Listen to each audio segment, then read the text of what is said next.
Hi everybody, thanks for joining. I am doing an experiment today, tomorrow and the next day, wanting to bring you all along. The experiment is simply based on the liquids that we drink and to see whether or not those affect the body quickly or whether they affect the body at all. How I'm going to do the experiment is, first off, my hypothesis is the liquids that we drink have a direct result in determining whether or not our blood is in an anaerobic state or an aerobic state. Last night at 6 p.m. I started drinking this liquid. I drank an entire one of these, so about 50 ounces, and then I'm halfway through this one. I'm gonna hit another cup full for about 10 minutes before we do the experiment to give it some time to work, and we'll go from there. Today, after the experiment, for the next 10 hours, I'm gonna just be drinking filtered tap water, and then starting tonight, I will switch to decaf coffee and then drink coffee tomorrow morning. That's the only thing I'll do. And then we'll just keep going through the days and we'll just be testing liquids from here on out. And how they, like I say, if they affect the body and the blood, changing it from an anaerobic state to an aerobic state, or whether it does anything at all. Not drinking bottled water for a very long time. Tasting this, the taste of it, it's actually not that bad. It tastes pretty good, which I was shocked because I was anticipating it tasting terribly, but the taste isn't bad.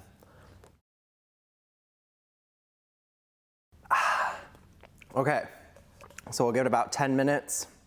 We'll meet y'all back and then we'll prick the finger, do the test, and we'll look at everything. Thanks, guys. All right, y'all, so it's been about 10 minutes, gosh, maybe 12 by this point, but let's go ahead and test now.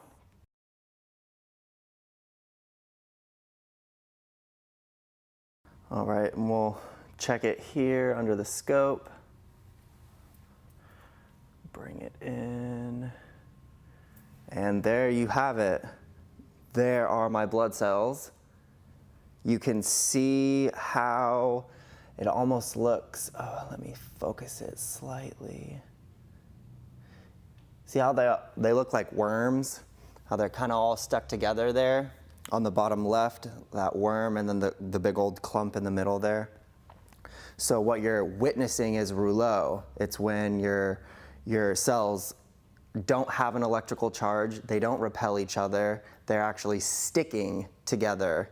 And this is a direct result of like blood clots or diseases occurring in the blood simply because your blood's not moving. It's not moving around. It has a lesser amount of oxygen in the blood so that your cells actually don't have an electrical charge. They don't repel each other and they're not buoyant. You can see how they're very sticky. Let me shift this around. Yeah, so you can see here on the top right middle, each one of those little circles is a blood cell, but you notice they're all clumped together. So that's pretty fascinating. We are going to continue the experiment, like I say, through today, through tomorrow, through the next day. Who knows how many liquids we're going to be trying, but we're going to test a lot to see, like I say, if a liquid can affect the state of the blood, changing it from an anaerobic state to an aerobic state. Thanks for coming along, guys. Hey friends, welcome back to the experiment. We are at day 2 of coffee. Today's coffee. Starting from yesterday at 6 p.m. all the way till this morning till 10. Now, I'm not a coffee drinker, but for the experiment, I set out to drink 80 ounces of coffee. I missed the mark. I got to about 60 as of right now. And then, as you know, for the experiment, about 10 minutes before, I'm gonna be drinking 10 ounces. So reaches me up to about 70 ounces within a 14-hour window.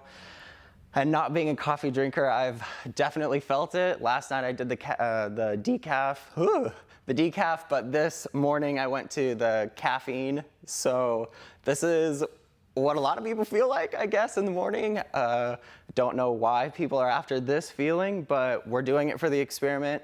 I did also want to just quickly mention that I am on a plant-based diet. I'm trying to eat more clean and keep things consistent throughout the experiment so that I have more accurate results for you all watching.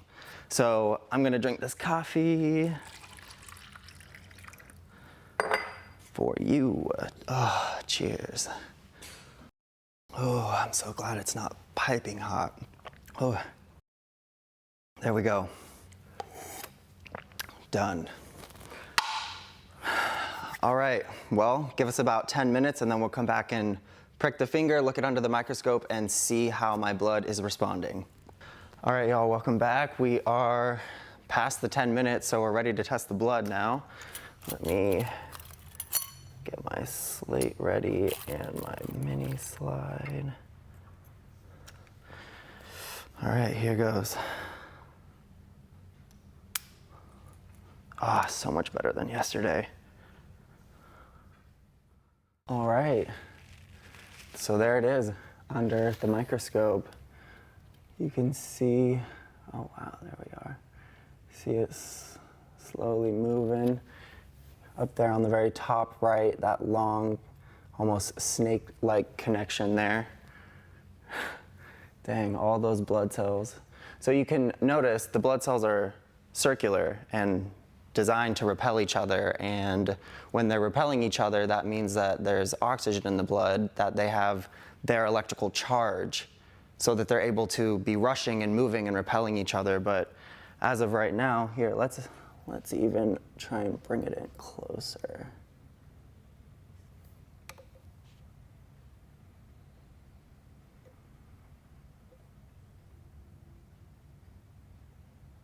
Here we go. That's even closer. Let's try and focus. So yeah, right there in the very bottom middle, that almost J looking. So that is what rouleau looks like, simply when your blood cells are clustered together, they're sticking together. They should not be. Like I say, blood cells should be holding an electrical charge. They should be repelling each other and moving. So it's fascinating to witness how your blood can respond to what you eat, what you drink. And as of right now, I mean, I don't have too much movement in my blood. My cells are beautifully clumped together. All right, well, we'll see you tomorrow for the third test. Well, welcome back. Thank you all for being here. This is day 3. For me, gosh, it's felt like 3 days, but for you, it's just, you're watching it side by side on the video. So we'll just get right into it. As you know, day 3, I'm gonna be testing for the restructured water. Like I said, I'm doing the full 14-hour window, only drinking that liquid up to a certain amount, and I'll post all the information of how I ran the experiment at the end. But yeah, let's get into it now. I have my restructured water. Pour my 10 ounces. Cheers. Perfect. So, like I said, we'll wait another 10 minutes, prick the finger, do the test, check at it under the microscope. We're determining whether or not liquids have a direct result, whether the blood is in an anaerobic state or an aerobic state. That's just my hypothesis for the experiment. So, like I said, give us 10 minutes, we'll come back and check it. Thanks. All right, so 10 minutes is up. Let's get to it. Have my lance, my lovely trusty lance. All right.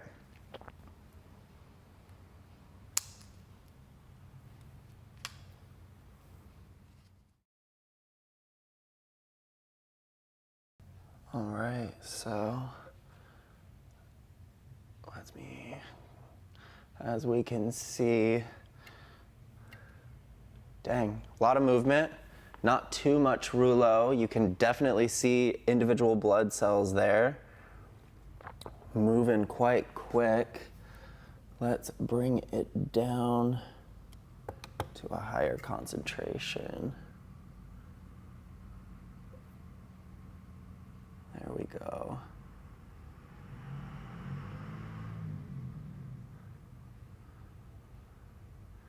Yeah, so you can clearly see the discs. That indentation in the middle.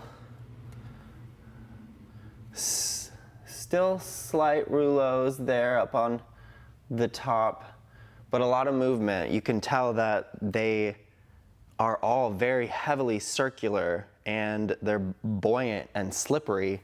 It appears that they do have their electrical charge. They are, yeah, there's a lot of movement in there. That's really fascinating. So, I mean, clearly here in the middle, those cells are more clustered together than the ones free floating here. I can even back out to the other. Come back to it.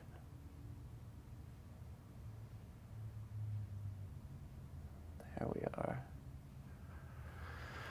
So, compared to the last two, much less clumping, still movement in the blood here.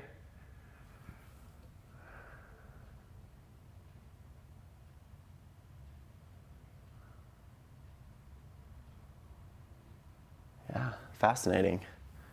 Cheers. Well, thanks for coming along with the experiment for us. We'll do a quick little wrap up at the end here, but yeah, thanks for coming along. To wrap up, doing the 3 days, the first day, as you all know, was the essentia.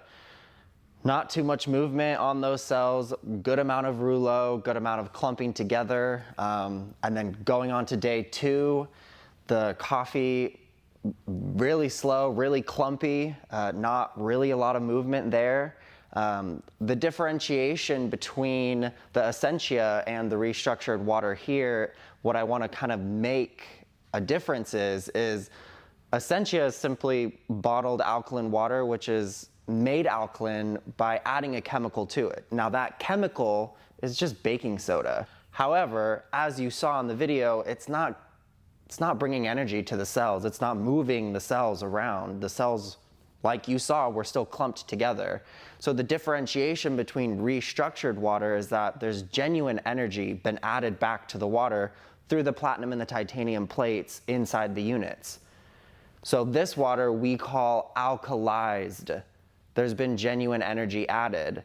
That's why it can break the blood-brain barrier. It can drive right into the intestines and hydrate you at a cellular level simply because the water's been restructured. The clusters of water that cluster together have been broken apart, energized, and separated, resulting in water that is alkaline, not based on a chemical process, but based on a molecular change. So I'm not here to tell you what to drink or what you should drink, but if you would like your blood to be in a more aerobic state than an anaerobic state, I mean, you saw the tests, so you decide for yourself.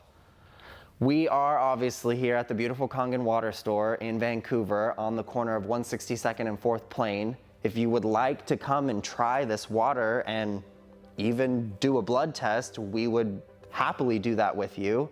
And even if you've never tried Kangen water before, I would love to do a blood test before you try it. Maybe 10 minutes before and mimic my test and see how it goes for you. Thanks for coming along. It was an awesome experiment. I am proud to be here sharing with y'all what this water can do and has done for me. Thank you.